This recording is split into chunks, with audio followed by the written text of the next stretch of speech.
Well, hello everyone. This is Jeanne White from Social Connections on Passionate World Talk Radio, and it's another great day in Dedham, Massachusetts. The sun is shining, and I'm very grateful.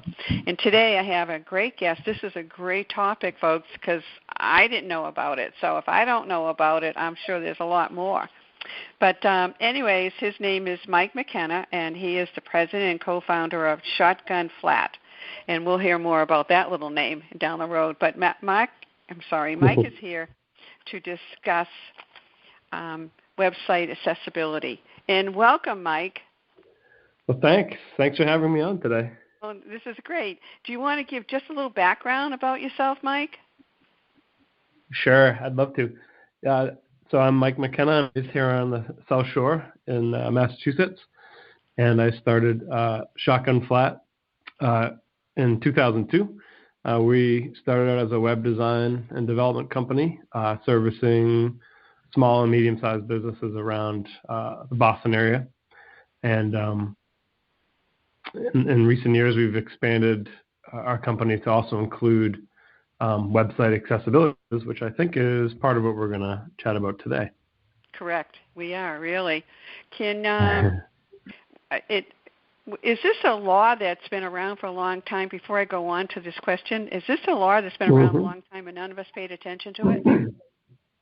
Well, yes and no. As you know, the Americans with Disabilities Act has been around for a number of decades now. Been around longer than the Internet has been for all intents and purposes. And so what we're running into of late is sort of an interpretation of that law that basically says, this includes technology as well, websites, apps, and so on. Right. So let's go right into the meat of the things now about, what is website accessibility and why does it really matter to any of us? Yeah, sure.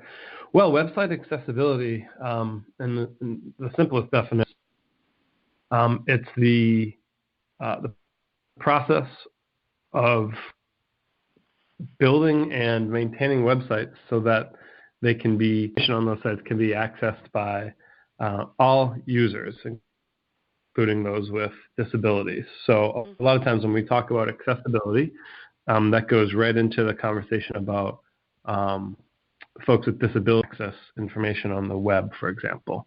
Right. So one example would be someone who's visually impaired who wants to be able to use and experience the convenience of, say, online banking.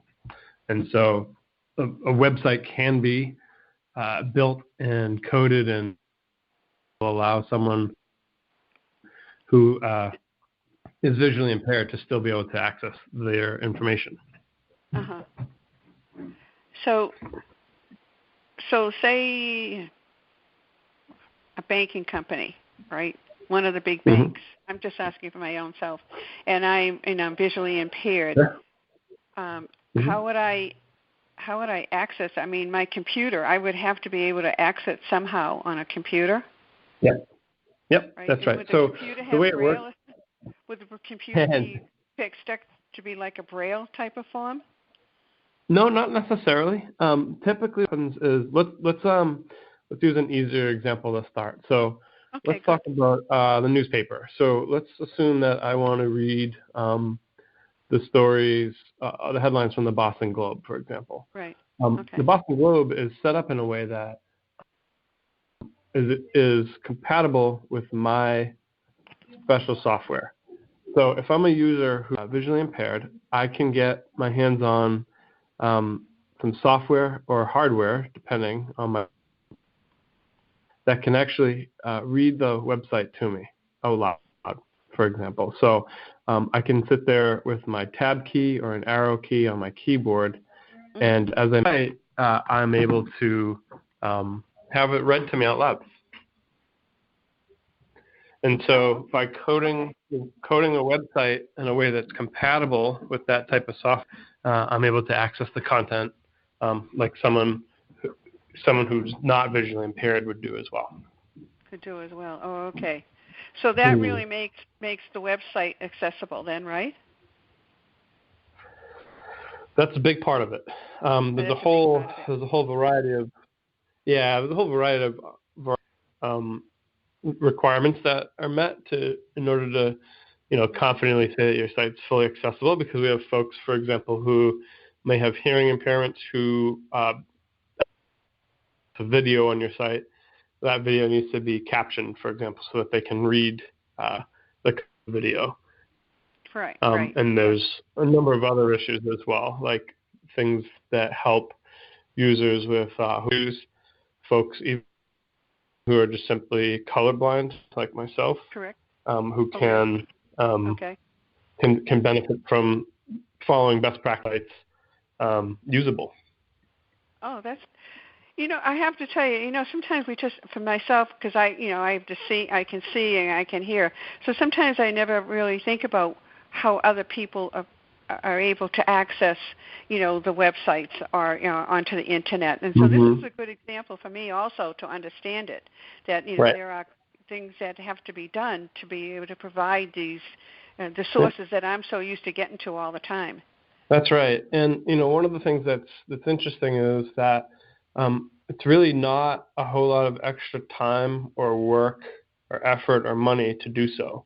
It's not like you have to build an entire sort of secondary site to match the main site that is there for people who need accessibility considerations. In essence, 90% of the work takes care of itself if you just follow modern best practices to build the site and add your content in a way that's mindful of these needs, and 9 out of 10 issues sort of are resolved on their own that way. So so there are obviously some risks of not having an accessible website. Yeah, that's right. What would be some of those risks? Yeah, there's a few that come to mind right away. The first one is, statistics show us that as many as 20% of the population has some type of disability. So right out of the gate, if we're not careful, we're going to have a site that's not accessible to up to 20% of our potential client base, number one. So there's the possibility of lost business there, lost opportunity. The other one, the big one that's making most is the fact that in the last couple of years, we've seen against website owners, large and small businesses, by the way. We start to see lawsuits pile up against them for violating the Americans with Disabilities Act. This is kind of a newer phenomenon, and unfortunately, it seems to me like this has been the trend that has served as a catalyst for folks to start to pay attention to this, because there's great financial risk involved here. Because you did mention, if anyone's been involved with that, yeah. You did mention in your media kit there was one particular company that had been a lawsuit had been brought against them, and so I'm sure it was there's thousands. to them. There's thousands of active suits. Yeah, there's thousands of suits out there right now. I think is Winn-Dixie, which is a supermarket chain. And they're notable because they're one of the first, if not the first, company to actually lose a case. So in that particular case, there was a customer, a blind customer, who complained about his inability to access the same content on the website as other users who weren't visually impaired. And that case went to court. It went in the court system, and eventually the plaintiff was and Winn-Dixie had to spend an incredible amount of money remediating their website. We're talking to the tune of 6 figures to remediate that website, to get it to be in a position where it was accessible for blind users.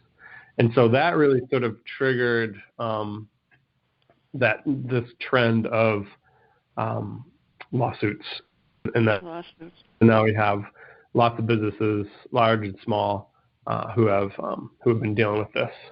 Dealing with it. So, this one of the other questions we have here is, who is applying this oversight? Yeah, that's a tricky one. So there's no. I bet it is because it sounds tricky. It does. Yeah. So basically, what we have going on right now is we have the court system saying that indeed businesses are responsible to ensure that their websites are accessible to users with disabilities per the Americans with Disabilities Act. But as we know, as we mentioned earlier on this conversation, the ADA predates the web. So there's no language in there in the ADA that defines or gives guidelines as to how exactly we should build our websites and manage our content in a way that will ensure accessibility. So there's this disconnect right where the government's saying you have to be accessible, but we're not defining precisely what that means. Right. So it's like a real gray area here now. Exactly. Yeah, exactly real right. Gray area. Yeah, because they can apply it to anything they want. The government. Yeah. They can come up with it. I mean, are there any particular guidelines that people can go through to be sure? Yep, that's right. So in the meantime, what the courts have said are while the U.S. government doesn't have its own set of guidelines, we're going to say for the time being anyway that you need to use what's called the WCAG, and this is a setup that's out there that has been out there for a long time. That's not written by or maintained by the U.S. government. Is a well-known and respected set of guidelines that is managed and maintained by a private organization. And so, for the time being, at least, the government, when it comes to ADA stuff, has said, let's use this as our sort of document of record for accessibility. What is that again? That the area where you can use the guidelines, the WCAG. That's WCAG? That stands for WCAG? Yep. Okay. Yep, that stands for Accessibility Guidelines. Okay. And you can find those. You can find those online. Can I just ask you a question? Is the government in compliance? It's a great question. No, certainly not. Yeah. The entire federal government certainly has think about every web page, every website that contains. I'm very confident that within an hour's time, with a little bit of research, I could find plenty of accessibility issues. Right. With those sites, but they I would say that on our state website, state website actually is in pretty good shape on that front. Kind of varies from organization to organization, state to state. But everybody's struggling to get this under control. I think they're all starting to pay attention now then, right? Yeah. Because obviously website accessibility is being enforced by our courts too, right? That's right. Yeah, absolutely right. So, when big companies big money out there, you hear that on the news or the newspaper and even on the internet, but there is much more awareness going on now that people, could really literally say, I don't have the accessibility. I'm going to go to court and I'm going to sue you, type of deal. Yep. So even a small that's business, right. even a small business, I don't know. I don't even know what I consider small, but it doesn't matter what your business is. It could apply to you also, or to our radio station, maybe. That's right. I'll give you an example of a small business that's run into this. There's a story in the Los Angeles Times within the last year where there was a popular boutique hotel in California that was hit with a lawsuit complaint, and they decided that the cost of dealing with the legal issues and dealing with reworking their website to become accessible simply wasn't worth the effort and the hassle. And so what they've done is they've simply taken down their online room booking system. So now if you go to that, just a page that says accessibility issues, we're not doing online booking anymore, just call us. And so what we have there is a small business essentially just kind of throwing up their hands at an effort to allow to have convenience for their users to book online, and they've just said, I forget it. We're not even going to bother with this. And that's not what we want to happen. What we want to happen is to keep having the web push forward with make life easier, but we want to do that in a way that it works for everybody, so that whether I'm visually impaired or not, I can book a hotel room. And this is a small hotel with I think it was something like 8 to 10, sort of an inn. So it's not just the big businesses that are dealing with this. It's everyone. Mm-hmm. I think I have to tell my owner of my station that we need to pay attention to what's happening right now. Yeah. But I guess I'm. You know what? I don't want to sound like I'm really stupid or anything, but if somebody has visual problems and really serious visual problems, how do they know to have a computer at their home? I know that sounds like a stupid question, but it's just that I'm trying to visualize. Yes, I believe everyone should have access to everything, whether they go to the library maybe and get the access there. Right. Yep.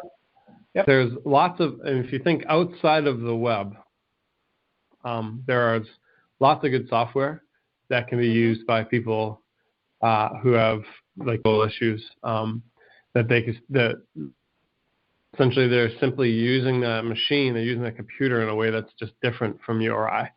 So rather than that's right. Oh, I forgot about that. Yes, I agree. So, now that you're talking about it, I'm going, oh yeah, there is ways other than the computer. Well, and if I'm using a personal computer at home to say, what if I'm writing and I'm blind, I can dictate to the computer right into my word processor, which will put dictation into the document. So there's a lot more to use for a computer than we just sort of initially think about when you think about you or I just looking at a screen and typing away. But this is a very, the question is not, I wouldn't say that's a stupid question, because that's essentially the kind of approach or attitude that web developers have taken, too many of us, over the last 10 or 20 years, which is, well, no one who's blind is going to look at this website anyway, which is simply the wrong attitude to have toward this. And so the thought that you had was not outside the norm of how people have thought about this stuff for a while. Yeah, I guess so. Because I had forgotten all about the machine and other devices to be able to, hear, a story or something. I'm glad I did ask it, because when I think about it, when I think about getting on it, immediately it's a computer, it's a laptop, it's an iPad. And I'm sure on an iPad they could find some great programs with Apple programs to be able to access the internet, So I guess it really wasn't I'm part of the many people that never really thought about it. That's right. Yeah, and that's the norm. So that's the general sort of conventional line of thinking that I've seen. Clients and partners in our industry for a long time. Just the nice thing about the situation, even though we're getting to the point where we're seeing thousands of lawsuits in the courts, is we're raising awareness to this issue finally. And so ultimately the hope is that this just becomes part of software development and web development and app development, is that accessibility is just simply built into consciousness of everybody who's in this industry. It includes but it's going to everyone. take time. Yes, it's going to include everyone. But, unfortunately, it's a seeing group of people. It's seeing and hearing. And then you think everyone is seeing and hearing in some form. And right. It's just not true, But anyways, well, that was a learning curve for me. It's a learning curve for everybody. I mean, you're talking about major corporations that are dealing with this, with sharpest tax, trying to deal with how to, trying to understand how to deal with this. I actually have a phone call with a client later today who we're going to be discussing this very thing with their website. Yeah. So how are you going to be, your company, Adaptable? Obviously, you're going to be, a great influence on how to help making sure that the websites are accessible in many ways. And how are you how do you do that? I mean, obviously people will contact you. Maybe I should say to you, tell them how they can contact you. Yeah, sure. So Adaptable is sort of our service company that's essentially a company of Shotgun Flat. And we have a website called adaptablelab.com, and automation is right there. The way we help businesses and organizations with their accessibility needs, there's two ways really. The first is when we engage a new client for, say, a new website or a redesign or whatever it may be. We bake accessibility right in from the beginning into the site. So we're making design decisions and protocol on writing code in a manner that will ensure that the website meets all the guidelines when the site goes live. But a lot of our business comes from folks that have a website already, and they say, "Oh boy, I've got to," and then they engage us to do a smaller project, which involves doing a review of the site, sort of an audit to look at the entire website and to sort of turn up any kind of accessibility issues that may exist. Again, those could be anything from a color contrast ratio problem where the text and the background behind the text aren't discernible enough or aren't legible to everybody. It could be a scenario where videos on the site aren't captioned, so someone who's hearing impaired can't understand what that content is. Any number of. So what we do is we run a review of the entire site, and we gather up a report. We build a report on, okay, here are the issues that you do have. And we tie this to a number score. So there's a score of 0 to 100 that we provide that says, just to give some kind of where you stand, how bad is it, right? Is it we're 99 out of 100 of the way there, or are we 10% of the way there and have a lot of work to do? So we just kind of give a good, honest, clear assessment of the current situation. We provide the means to resolve those issues. Now, companies already have web development staff, or they have an agency that they partner with that they really love. And so if that's the case, we simply hand over the remedial recommendations and say, okay, this is what you should do to bring yourself up to speed with accessibility. And then stay on as part of a longer work ourselves. So we're given access to the website, and we go ahead and go in there and make the changes that are needed in order to bring the site up to accessibility. And then one of the more interesting parts of what we do is we also have a monitoring service where we keep an eye on the site on a regular basis to ensure that it stays accessible. Because one of the things that can happen is you can spend time and resources on bringing the site up standards, and then you start to manage your site again. You add blog posts, or you add a photo gallery, or new pages of content to the site, and you can easily knock it sort of out of accessibility again. And so we have a monitoring system that flags for us anytime your site has encountered a new issue. That way, it can be resolved quickly, easily, and pretty. Yeah, I mean, it's like you give them a little security blanket. Yeah, that's right. You know how the government works. I mean, anything can be knocked out by the government saying, "Oh, you didn't do X, Y, and Z," which you didn't know about X, Y, and Z. You know, so that's how. Right. That's the scary thing is that, and yet you're still responsible. There are laws that you may not know about, but you still have to obey them, and that can be a scary, scary thing. And we want to take the fear out of it. We don't want this to be something to keep you up at night, but rather something that, we're experts in this area, and we want to help make sure that thing, again, not to worry about, only again from this lawsuit view, but also doing the right thing for your customer base, doing the right thing for you always people want who to need provide. it. Yeah, you always want to provide the best to all your customers, regardless of whether they're a seeing audience or they're visual impaired or hearing impaired. It's everyone is a customer. It literally. Yep, you think right. of it that way.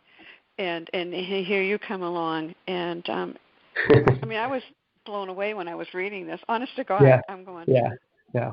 When the heck did this happen? Where was I? And I'm sure there's a lot, because now you talk. See, at first I thought it was affecting.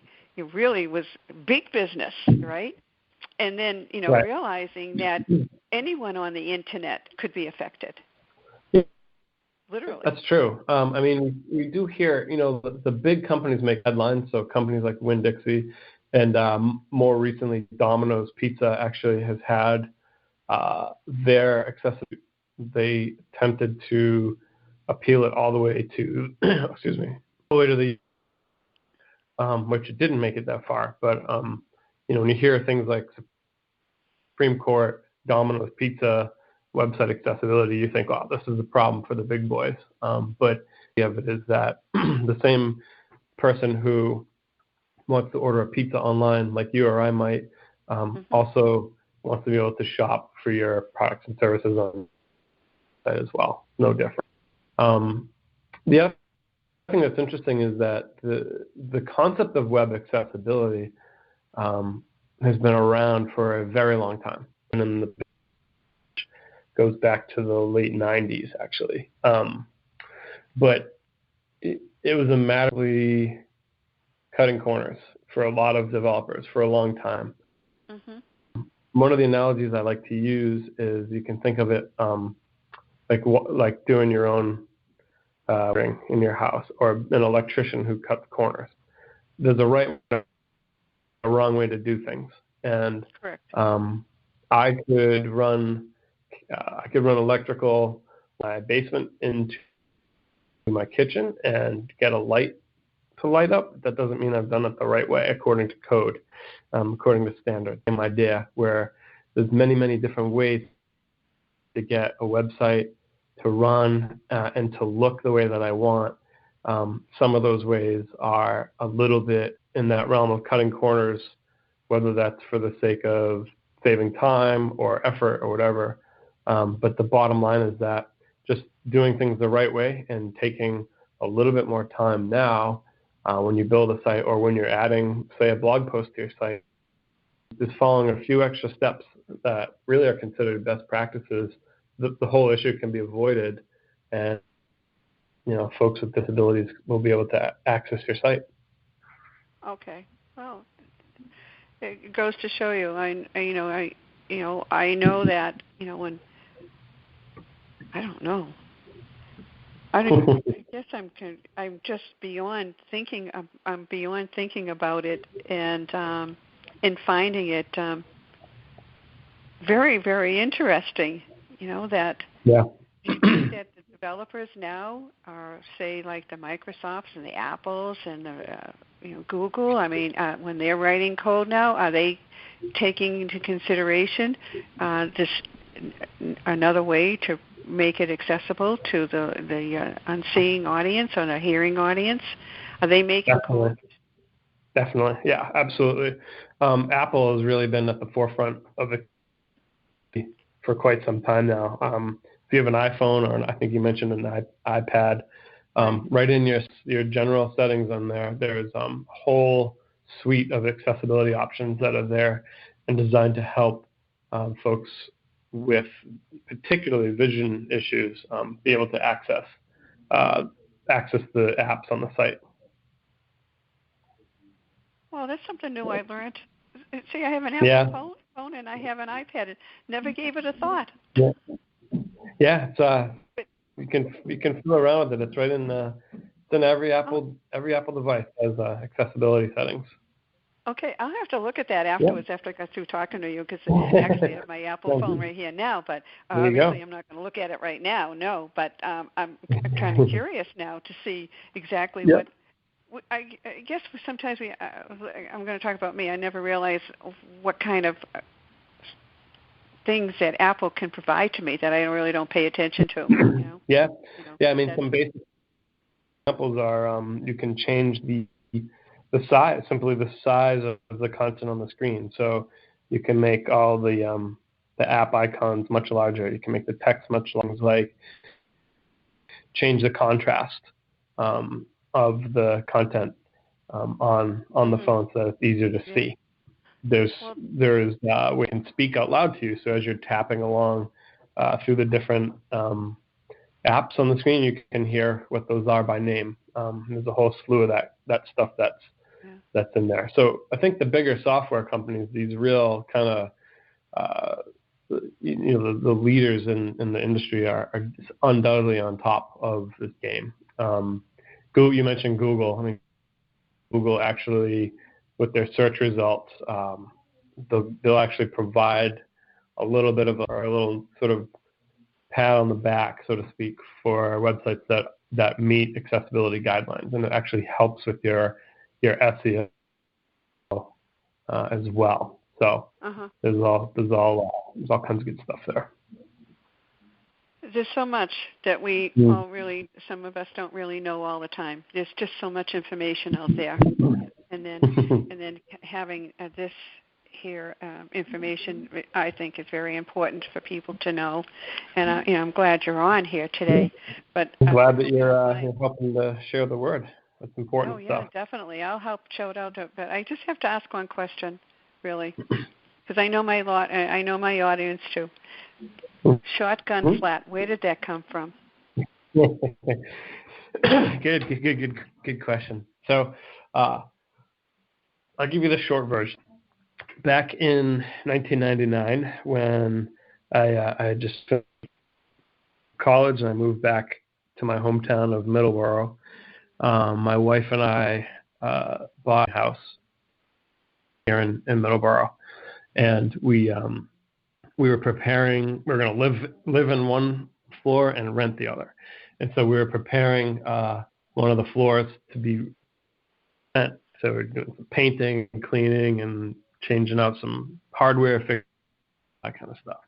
And a shotgun flat is the type of apartment or flat that such that you can kind of see from one end all the way through to the back door, to the back end. So these are okay. Like a linear floor plan, basically one room always. None of that. And so the place that we were fixing up, while not a true shotgun flat, did have some kind of funky angles on it where you could see from the front all the way to the back of the house. And a friend of mine said, "Hey, you've got a shotgun flat on your hands here."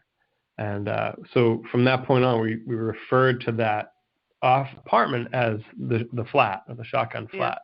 Yeah.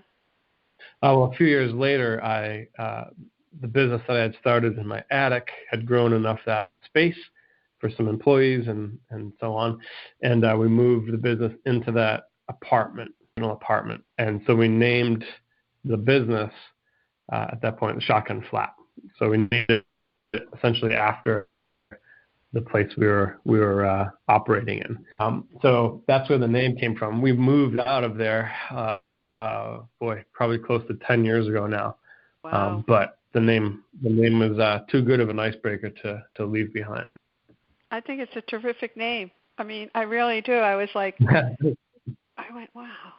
I love to find out the stories about why people name certain things. So it gives you a little more personality about it, and breaks the ice a little bit. And I'm sure it breaks the ice a little bit when you're talking to your customers too. I'm just wondering. It's a great one, and it's a pretty memorable name too. Oh yeah, you won't forget People don't forget it. I've not to make any difference, but I'm going off the beaten path a little bit. But anyways, I used to watch the DIY, and they were filming a house that and it was in New Orleans, and those shotgun houses were big to do in New Orleans. Yeah. I mean, it's just fascinating to see it. You really literally can see the whole place from the beginning to the very end. It's amazing. That's exactly right. Yeah. Yeah, this is such a cool thing. It really is. But I don't want to digress here. I want to get back to this important matter. That's okay. But sometimes it's good to break it up a little bit. You get a little more comfortable. And is there anything that you really want to discuss that we haven't talked about that I've missed? Wow, that's a good question. It's something extra that you want to do to talk about it, to make it more understandable, or something that you feel that audience needs to hear. Well, one thing that we do hear from time to time that I think is important to address is a lot of folks will say, well, my business is more B2B, right? I'm selling my other businesses, so it's not like selling to consumers, to the general public, so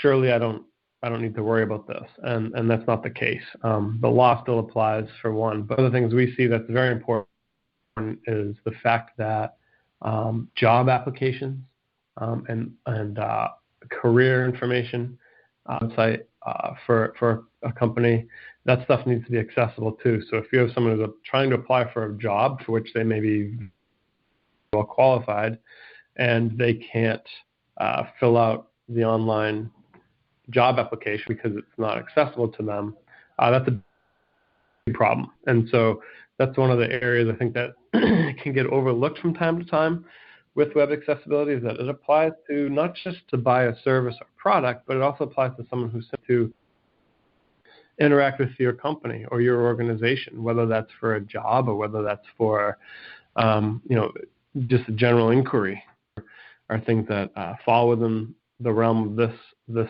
concern and should be taken seriously as well. Oh, that's interesting.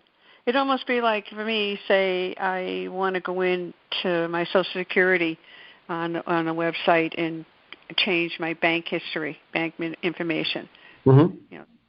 See, I would just think about it, but now, so people have to, the Social Security Department, I don't even know if they're accessible, but I just brought that up. I happen to be thinking about something that I would want to do on Social Security website. So it could be, also Medicare, people looking for more information on Medicare. I mean, it's endless, really, Keith, Mark. Absolutely. Making an appointment at your doctor's office. Yeah. Yeah, really. No, I was going to say, making appointments really is. It's accessible to everything. It touches everything, literally. Right. That's right. And so this is important. So this is good for you to also talk about again. Your website again, Mike? So the website is adaptable.com. Okay, that's really easy. Yeah. Even I can remember that one. Yeah, and there's actually on the website there's you can fill out a quick little form which is accessible, I'll say, and you can get a quick free review of your site to get an idea of where your site stands. Well, that's good to know for people too. Let them know that yes, you have it, and so then you give them a report, and then you go from there. Yep. It's just that's right. So when you do it, is you just adding more code into the website for? It's a couple of different things. One of them is add, but by and large, it's sort of modifying what's already there to just be done in a way that meets the standards. So it's more retrofitting your site to meet the requirements as opposed to writing a whole bunch of new code. And that's one of the things we stress is you don't need to get rid of your current website or your current web host or your web design or your PR company or any of that stuff. You just we keep everything essentially in place, and we just make some modifications. It's not unlike if you had a restaurant and you needed to make your restrooms handicappable, right? You still have the same restroom. We're just going to make some adjustments to the hardware in there, lower the sink, lower the mirror, put handrails. It's that kind of work that really is done to bring accessibility. Mm-hmm. I think this is just, really, Mike. It's really fascinating. I'm sorry if I'm stumbling over my words because sometimes I'm going in my brain. I'm going, I'm trying to register everything in. I'm not trying to make it complicated, but it just makes me feel sort of sad that I really didn't think of these things before. I just took everything for granted, And right. So, well, I mean, you're certainly not alone in that. That's for sure. I mean, that's a new thing. I mean, I've been in web development for 20 years now, and I certainly hadn't thought of it all along those years. And and I'm one of the ones building websites. So it's part of our mission is to raise this stuff to the public so that they understand it. Right. You want to bring more awareness now to everything that's happening here. I really would love to have you come back on again in a couple of months to tell me what's going on. Sure. I think the more I keep it in front, because you don't often hear all this stuff on our regular, TV or on the newspapers. So it's really the people that the shows that are on the internet, because we're posting and they're there. Once they're on the internet, they're there for life. That's right. So someone may always come across it, but certainly I find this really very, very interesting and something that everyone needs to be aware of. I'm not trying to, scare anyone or anything, but to say, pay attention, to, what is going on in the world and how the internet can help everyone. And right now it's sort of making it difficult for people with disabilities to get access. And here's an opportunity for everyone to be able to do that now, and that everyone's included on the internet, Mm-hmm. So that's exactly right. Is there anything else I missed, or you want to say before we close?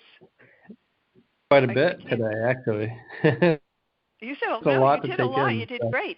I can't believe how fast the time goes by when I'm on because the subjects are so interesting. And we do have a huge listening audience. I can't always say to everyone, I guarantee you're going to hear anything, but as long as maybe on this day you may, but I certainly am able to put it out there, and also, we're on Apple Podcast, and we're going to be on Spotify, and we're on iTunes, and we're on iHeart. Mm-hmm. So I mean, this will get everywhere, and we'll see what happens. That's what all I can do is I'm there to help support and give the information out, and let's see what the audience will take care of. But letting people know that you're there and you're doing X, Y, and Z is important. Now they have a place that they could go to and find out information. And good. Well, I'm glad to have been a part of the conversation. And if anyone wants to reach out to either you or to us with additional questions, do you have people are big on, like an email address, or you can give it to me because right now what I do is eventually I'll put the audio out there, and then I'll do a post, and it's sort of like a little marketing tool, a little bit of what we talked about, how to get in touch with you, et cetera, et cetera. So I do a post all the time. So maybe you're going to critique and say, no, they're not in compliance. Yeah, no, I can. I mean, again, the initial conversation that we have is always we're happy to have a conversation and talk about the realities of anyone's website, and then whether we work together in a professional way after that or not is that's a. But at least determining after you have the chat. What is great about it is your company came forward, and say, here's this situation we're into right now on the internet, and this is how we can help you, and I think that's the most important thing, is to provide it that way. So, but I can't thank you anymore. I mean, is there anything, a quick little note or suggestion to the listening audience before I close this? Well, I will say, if you do want to send an email, the email address is ch@adaptablelab.com. That's my business partner, Chris Hurley. So it's ch@adaptablelab.com. They can go on through that email address. And again, of course, the website, adaptablelab.com, has a lot of sort of information and resources on there as well. It's excellent. Thank you. I just had a great idea in my head, but I think I'll tell you, I'll think about it and see if you would be interested in it. Okay. But I want to thank you very, very much for being, taking the time really out of your busy schedule, Mike, to be on this show today. I truly appreciate it. And to also... My pleasure. And thank... I believe his name is Steve Dubin. Yeah, my good friend Steve. and his PR firm for recommending or getting in contact with me about having you come on the show. So thanks a lot, Steve. That's been great. That would be great. I like to try to I like to thank everyone that gets involved in something, because it wouldn't happen without that one person.